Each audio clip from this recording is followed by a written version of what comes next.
Hey everybody, what's up? This is Chris from T3 Handicapping, and I'm here to go over the card from Indiana Grand on Wednesday, October 6th, 2021.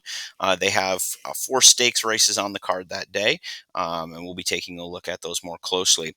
If you want to continue following my picks, you can follow me on Twitter at Handicapping T3, and again, I will update those as the day goes on, as there are scratches. I only do it before early scratches. I don't do it with like late scratches and things like that, just because I'm not always around and I don't want to set that expectation. So once early scratches come in, I will update the picks, and then you can use them flexibly from there. You can do that on Twitter at handicapping T3. I got a bunch of new followers today, so that was great to see. Keep those coming and spread the word about these picks. Also, if you want to purchase the picks, whether that be the worksheets that I use to develop the power ratings or the T3 grids that I featured in previous videos, you can email me at t3handicapping@gmail.com. Since I already make Indiana Grand, I sell those ones a little bit cheaper. If you want me to make you a custom report for a different track around the country, we can arrange that as well. So if you're looking to play somewhere else on Wednesday, you're certainly welcome to reach out and I can help make a custom report for you so you can get access to these numbers for a track of your choosing. Let's take a look at how we did on Tuesday before we jump into Wednesday's card. So overall, it was kind of an up and down day, not quite as good as Monday, where I was just absolutely on fire. But one of the things that I really did like about today's card is I had a couple of strong opinions, horses that rated out 10 points or better than their opponents in the curved rating. And I mentioned that I've been using those as sort of a win place show ladder. And because of that, even though I didn't hit any winners on that, because they were close, I was able to still make today a good day. Another part of today that I was proud of is in race number 6, number 3-1. That happened to be the Twitter Tuesday question for today, and so I was actually the winner of that drawing as well. So my love for Indiana Grand continues to grow. Overall, though, like I said, pretty good day. I missed the one here in this last leg. I did have a run of three first selections. Um, Pretty close here. Sorry, this was a third selection, but 8 horses, 399 right there. That was pretty good, and a lot of these horses were really close. I mean, you can see this 10 was my second selection. I missed this one. It was kind of low early. 7 was a seahorse, so it kind of mixed results here and there. But I really started to hit my stride towards the middle end of the card, and because of the way that I'm wagering, even though today was not as successful in terms of my selections as yesterday, I was still able to make today a successful day. So that's kind of how things looked on Tuesday. Let's take a look at Wednesday and see how we're going to make some money there. So I'm going to pop out of this real quick. I'm going to pop over to my worksheet. Now, I'm actually going to do something a little bit different. Yesterday's video was close to a half hour, and that gets to be a little bit long. I know people's time is valuable, and I do post these pics, so you have access to them. But what I'm going to do is I'm going to kind of just take you through today some of my spot plays that jump off the page to me. I'll talk about those specific horses real quickly, and then I want to focus on the all stakes pick 4 and actually some ticket construction as well. So jumping right out of the gates here, class level 13. It's going to be a slow pace, which is a little bit concerning because I do have a T3 horse that jumps off the page at me here, and that's the number 1, Sugar and Sass. Now, the one thing that concerns me a little bit about Sugar and Sass is that the best race that it had, it came from out of it, and I'm a little nervous with the lack of a pace presence, I should say. I'm a little nervous that this one may not be able to perform to what the rating says, but nevertheless, the rating does suggest this is one that you should be playing in one of those win place show ladders. I'm just going to come take a look down here. Sometimes when I see a slow pace, I like to look at what we've got here. So actually, as I'm looking at this, you can see the average pace is a 97.85 for this distance.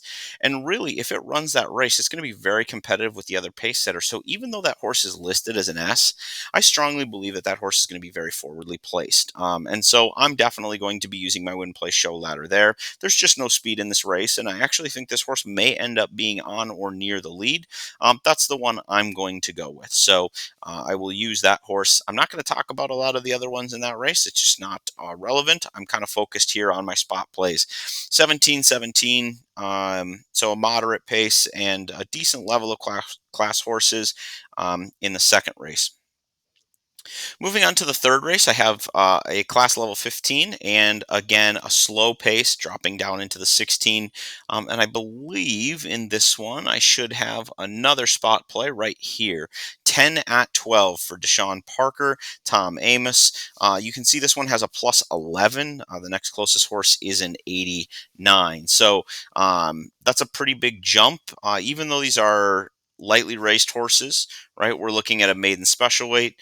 You can see that everybody's got a couple races under their belt, and with that, this horse's speed figures in the two races are far and above what these other horses have run. So this is another one that I'm going to be using the win place show on. I also like that this horse has come in second or third, so has hit the board in all previous starts, including similar. Now I know it was 5 lengths behind, but at the same time, that suggests to me that this horse is at least a safe play. Part of the thing with using the win play show ladder is you're looking for horses that can definitely hit the board, because if you're proportioning your bets right, the show can then cover up the win and the place wagers, even if you're not able to hit. And then if your horse comes in second or first, that's when you start to create separation, and that's when you start to have really profitable days. After that, the fourth race is a class level 17. So again, kind of mid-level for Indiana Grand, 19. So it's going to be a fast, moderate pace, but still pretty moderate. And I don't have a signature play there at this time. Now, this is an oversubscribed field of 14. As they start to scratch out, that may change. So that's just something to be aware of there. And again, those picks will always be posted with updates with scratches. It does look like there might be some rain in the area again tomorrow, which could put a little bit of jeopardy into the turf races once again. But hopefully, we get overall a pretty good setup for our stakes races at the end of the card. The last race here, it actually starts the 50-cent pick five right before we jump into the pick four. And because of the way that this actually set up, I think this might be a pick five I'm kind of interested in playing. And the reason for that is I'm really focused on the pick four. But assuming that the weather holds up and assuming this can get on the turf, we have a horse in here in number 5 leading the charge who's 2-1. You've got Robert Dobbs Jr. as the trainer. You've got Deshawn Parker, who I mentioned throughout several of my videos as one of my favorite kind of lower tier jockeys. Or I should say lower tier track jockeys. I don't think he's lower tier. He's got a 13-point edge. That's pretty significant here. So this is a horse I definitely want to use, and I'm going to probably be single too. So if I've got a single to kick off the pick five using a 50-cent denomination, I can play the pick five and the pick four for exactly the same. So if I've got a free square here, I might take advantage of that. I'm probably going to play this with my heavier selections, my heavier opinions into the pick four as well, just because it is a favorite. I'm not going to create a ton of separation, so I'm going to want to play a pretty lean ticket if I go to the pick five, unless I really have some major prices in some of the races, which I can tell you moving forward, I don't. So then we move into the stakes portion. And like I said, this is the part that I really want to focus on. Indiana Grand is making this the big focus of their card tomorrow. They've got contests centering around specifically races 6 through 9. And they have an all stakes pick four that starts here in the Miss Indiana. Now, this is a Philly state bred stakes race. It's going 1 mile and 70 yards. And you can see the class level's 15. Now, we had some optional claiming runners who were lower than this. But you've got state restrictions, which is going to add, it's going to basically make it a lower level of horse. You've got a Philly restriction, which brings the class rating, I should say the class number higher, which means that the horses are at a little bit lower level. So with each restriction comes kind of a ding in class. And this race looks like it's setting up to be really fast. Now, when you see a fast pace, especially like in stakes races and things like that, the question you always have to ask yourself is, do I think that the horse that's going to be at the front, like if I really like a speed horse, do I think they're going to be able to flick off the pace? Or do I think that the pace is going to eat them up? Because there are sometimes, a perfect example is someone like Jackie's Warrior. Now, these are not Jackie's Warrior like horses, but Jackie's Warrior can go as fast as Jackie's Warrior wants to go. And as long as there's inferior animals around, Jackie's Warriors are just going to be able to flick them off and finish the race in front. So I'm not always concerned so much with the pace scenario itself, but if I'm looking at a speed type, I want to know, is that good speed or is that cheap speed? And if it's good speed, is there other good speed, or is it good speed versus cheap speed? Because if it's good speed versus cheap speed, I'll just take the good speed and we'll move on. All right. So let's go ahead and let's take a look at what we have. So there's definitely going to be a lot of pace. You've got somebody like Mia Estrella, who's going to come out. I have that as a toss horse. This two Holy Justice I have as an 88 B plus. This horse is going to be it's a horse that can show speed, but it's also a horse that is not needing to be on the lead. And particularly if you think this is going to be a blistering pace up front, this could be the type of horse that you really want to look at. Got a little bit of versatility there. I've got Louder Than Words as a 96A. The only concern here is that this horse came from way out of it in a turf race and then came from slightly out of it in a dirt race and just couldn't get there. I do feel like Louder Than Words is one that is going to be much more likely to take third than first. But nevertheless, if this horse gets through, I'm thinking about playing this from a pick four perspective. I don't want to get knocked out by this horse. This horse has the ability. I'm not sure the track lends itself to this horse's running style, but it's not the horse that I'm going to get knocked out in the first leg on. Compressed Energy is another one that's going to be on the front end. I don't particularly like this horse. It was beaten by Weaker in the last race, and I'm afraid that's going to be cheap speed up against some of the faster horses, in particular behind our number two horse, who I think is going to be creating pace pressure without needing to be on the lead. Number 5, Sky's Image, another speed runner, finished far behind Weaker in last race. So we've got another horse that's going to be out trying to fling it on the front end, but maybe just isn't fast enough. I've got Re-Ante. I love seeing Tyler Gaffleone coming in after a great Churchill Downs fall meet, coming in here to Indiana Grand to pick up a couple mounts. This is the top-rated horse in the race based on our ranking system, but you can see this horse only rates out to a 74. So all of these horses are fairly flawed. What I like the best about this horse is that it can come from off of the pace. Now, I'm a little concerned that when it last won, it was coming from 8.5 lengths back, and that was in a maiden special weight. But it has been close in a restricted stakes race before. So that leads me to believe that this is at least in the right ballpark for this horse to be successful. And then number 7, Everything's Rosy, is a toss for me. I've got Torte, who's a 62 and also a toss. I've got the number 9, Flirty Dancer at 12 to 1. This is one that could really spice up my ticket. So at an 89, a B plus, I'm a little concerned with some of these speed figures. The 48, the 4, those aren't great. But they're going here. You know, this is a horse that won at the maiden special weight. It won an allowance non-2 lifetime. It's been able to progress up. Now the last race wasn't great on September 8th. Taken a little bit of a month off. They have gotten it back on the workout track, kept it in fitness, and I'm hoping that I can pull a price here, maybe sit off the leaders and then pounce at the end. At 12 to 1, it's one that I'm willing to take a shot on. No More Fake News, rated out as a 71 C minus. It's one that I would include deeper on tickets, but not one that I'm overly thrilled to put on. No Trust is a 34 toss. Splash of Tonic is a 69 toss. And 13 Lashes is a 64 toss. Now, again, as some of these scratch out, it's another oversubscribed field. As some of these scratch out, things may change, but right now I'm going 6 and 3 as A's, 9 and 2 as B's, and 10 as C's. And at the end of the video here, I'll go over sort of how I would construct these into a ticket. So coming on down here to race number 7. Real quick with race number 6. Just looking here, you can see that we don't really have a lot of data to go on in terms of speed figures for those horses. So it does make the pace scenario a little bit murky. And so I'm glad I've got kind of horses that should be scattered throughout the field because I just don't have a real clear vision as to what that 24 is going to look like. Who's really going to be on the lead? Who's going to take back as they're all starting to stretch out in that spot. So our next one is also going 1.70 miles, and this is the State Bred Indiana Futurity. This one you can see is a slightly better group of horses. They don't have some of those extra hits that the that the Philly State Bred had.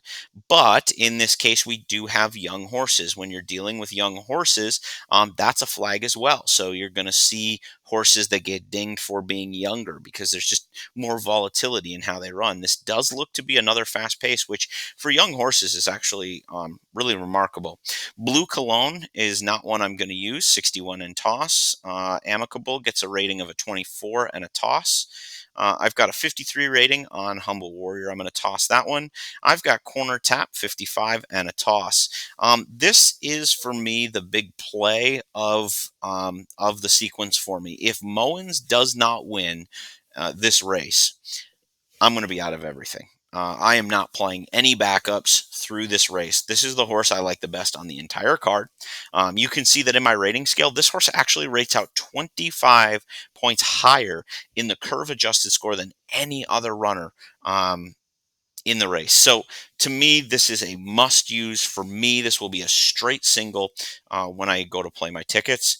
And so then I've got a couple of other tossers here, a 75C, a 63 toss, a 41 toss, a 70 C minus. But again, all of those things are irrelevant. A 45 toss to end it. All of those things are irrelevant because I'm not going to use the 8 or the 11.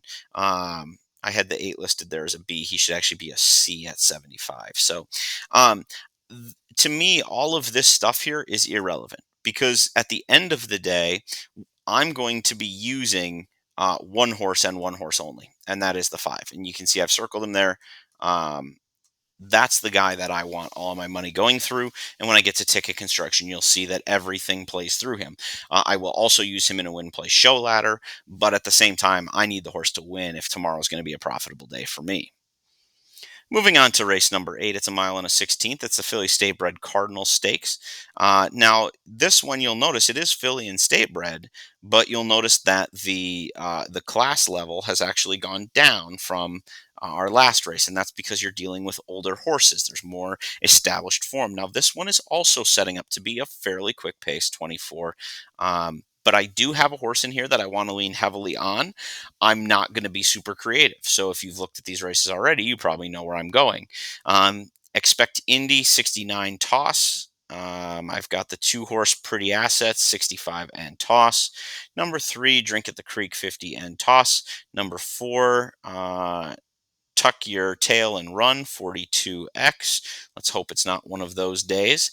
Fireball Baby 78 C plus, and this is one I'm not going to totally ignore, but definitely largely ignore. Bumble of Love is a 55 NX. And then that leads me to my big play again, which is Piedi Bianchi. Now, at even money, Tyler Gaffalione comes in. Honestly, based on the mounts that Tyler has on this card, I believe this is the reason he's coming here. I think the other mounts are a great added bonus and a chance to line his pockets. This is the reason he's here. I will have a win play show on this one, perhaps. I'm a little nervous this one's going to be bet down in Indiana Grand like fashion, down to like 1-5, 1-9. I don't care how much you put to show on this horse, it's not worth it at that price. So if it gets to be that ugly, I may just pass on that and again just hope to hit in the vertical or in the horizontal wagers. We'll kind of have to wait and see. Beyond that, though, I do like some horses in here. I think Magical Peapod is interesting, 87B plus. I don't like the 9. I do like the 10. Wellington Wonder rates out as an 80B minus for me. So in the end, my map looks like this. I've got Piedi Bianchi as the lone A, but I do have the 8 and 10 as rating very solidly, as horses that I would definitely use as backups, and then I've got the 5 in there too. So I do have some options here. I'm not going to go just like ice cold ticket, like single. I'm going to play more heavily weighted through 5-7 and then a little bit less weight through 5-8-10. But I'm going to give myself a little bit of wiggle room there. I don't feel confident enough to just be dead ice cold to it. That being said, I am going to be dead ice cold through the five. So if my second choice wins in the previous race, it's not going to matter who wins this one, even if it's the chalk. I'm going to get burned because my opinion is that the five is the best bet of the card, and that's the one I'm going to go with. Our final race is the state bred Too Much Coffee Stakes, which is poorly named. There's never such a thing. You can see we've got a moderate pace and a class level of 7. So these are some really talented horses. Toss of Fate is a toss of ticket. Uphold is a 52 and a toss. Number 3, Max Express is a B minus for me. Adam Biskitza is in on this one, 12 to 1. I like the price, definitely one I want to have on my tickets. Number 4, Hard Luck Justice did not rate out very well on my system, scoring only a 66. But this is a horse I definitely want to include at 5 to 2. Still not my top selection, but I'm actually going to move this horse up to the B line because I really do think this horse has a chance to win. And I know it's taking another short price, and good ticket construction says you shouldn't do that. But I'm going to have this enough times going through the 5 and the 7 into this one that if I'm right, I should be compensated enough to make up the cost of the tickets and then some. So, Idea Man, I just have no interest in. Chip Off the Old Block is one that I like. It's also one that I've liked before and I've banged my head against a wall on. So I think I had Chip Off the Old Block on July 19th, and I think I had him on August 25th. I think I divorced him on September 23rd, so we see how well that's gone. Another A horse is Strong Tide. I love seeing Florent Giroux coming in. Again, you're seeing these Kentucky jockeys as they're preparing for the Keeneland meet, coming in and picking up mounts here. I love to see that. And then number 8, Jova. Joe Ramos, so you get the local connections here. Marvin Johnson trains. This is a horse that's struggled of late, hasn't really found its way to the winner's circle, but does have some good performances going back to July and is one that I want to have on my ticket. I'm thin other places, so I can afford it. Bayou Cat I have as a 75C. Wicked Prado 64 toss. Blue Moon Justice 40 and toss. So when all is said and done, I'm going 7, 6, and 8 on my A line. I will use 3 and 4 as Bs, and I will use 9 as a C. Now, that takes us through the card. And again, I really tried to focus on my top selections as well as the 4 stakes races that are going to be central. It's going to be the thing that Indiana Grand is going to be hyping all day, and it's where the biggest portion of the pools are going to be. And that's why I wanted to spend the most amount of time on it. I think there's going to be a lot of people getting involved. So here's on the left, a recap of what we talked about. So my top plays were race 1, number 1, race 3, number 6, race 5, number 5, race 7, number 5, and that's Mowens. That's my big bet of the day. And then race number 8, number 7, Piedi Bianchi. So those are my top plays. That's where I will be prepared, if the price is right, to play my win, play, show ladder. I will play that all the way down to about even money, maybe just a tick below. Because of the way I'm weighting, that's okay. If you're going to drop more than 4 to 5, and some of that is just built-in error for the late money drop that's going to come in. But if I'm hovering right around even money, I will play. If the horse starts to drift down to 4 to 5, 3 to 5, I'm going to jump out of that. Clearly, I've got enough other places where I can play. Now, for my pick 4, I'm actually going to use a 3-ticket approach tomorrow. So I'm going to use a $30. I'm going to play a $30 ticket, and that ticket is going to be through my top opinions. Basically, it's sort of a B caveman ticket, if you will. 2, 3, 6, 9 with 5, with 7, 8, 10, with 3, 4, 6, 7, and 8 in that final leg. So I'm going to be really spready in that last leg. That's going to cost me a total of $30 for 50 cents. I'll just play it for the main denomination, because what you're going to see is I can actually hit this one multiple times by using my other wagers. So when I come down here, my strongest opinions are on both the 5 and 7. So I want to make sure that I have plenty of extra value in just those 2 horses. So this one the first ticket gives me coverage should the 7 not win the 3rd leg. These other 2, I'm going to keep it really thin. So in ticket number 2 here, which is going to cost me $13.50, it's going to be 2, 3, 6, 9, 10 with 5, with 7, with 3, 4, 6, 7, 9. Um, Oh, and I think I actually marked that in. Oh, 3, 4, 6, 7, 8, and 9. So this is actually incorrect. I need to add the number 8 in here. I can do that in red just so that we have it. So the eight's going to get added in there, which means I now actually have 6 horses on this line and 5 on this one. So this is actually, instead of running me just 1350, it's going to run me 15 instead, which still isn't too bad. It's just going to take the total number up to 55. And that's why mutual tellers will always tell you, please check your tickets, because you think you've done the math right, and then you realize that something is incorrect. And I should say that's just going to be 55 flat. All right, there we go. Excellent. So in the second ticket now, I've added the 10 to the first leg and I've added the 9 to the last leg. So I've given myself a little bit of extra coverage. If I'm really right about the 5 and the 7, I've given myself permission to have a little extra juice on the outsides. If it's the 10 and if it's the 9 on those first and fourth legs, I'm going to make my money back even with the heavy favorites, because I'm going to catch enough price out of those horses that it should be okay.